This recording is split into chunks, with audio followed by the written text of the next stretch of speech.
आधुनिक विश्व के पास जो दृष्टि है वो गलत नहीं है, लेकिन अधूरी अवश्य है। मानव का भौतिक विकास होता है, नैतिक विकास की ओर ध्यान नहीं रहता है। विकास होता है, पर्यावरण की ओर ध्यान नहीं रहता। विकास होता है, कुछ लोगों का होता है, कुछ का नहीं होता। आज अमेरिका का जीवन विकसित माना जाता है, उसको आदर्श मानकर हम चले भारत के लोग, और हमने चाहा कि भारत अमेरिका जैसा जीवन जिए। तो कुछ अभ्यासक कहते हैं हिसाब करके ऐसा जीवन जीने के लिए और 5 पृथ्वियों की आवश्यकता लगेगी। ये विकास कैसे होगा? ये हो नहीं सकता।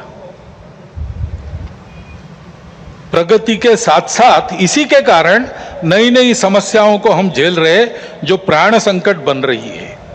दृष्टि का अधूरापन ही इसके लिए कारण है।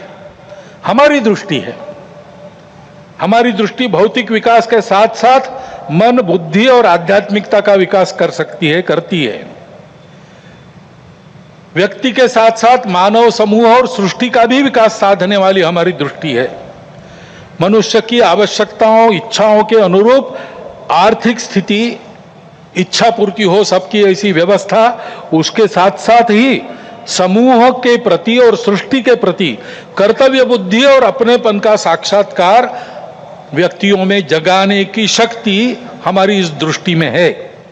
सहस्रों वर्षों तक विश्व में इस दृष्टि के आधार पर हमने एक सुंदर, समृद्ध, शांतिपूर्ण, परस्पर संबंधों को पहचानने वाला और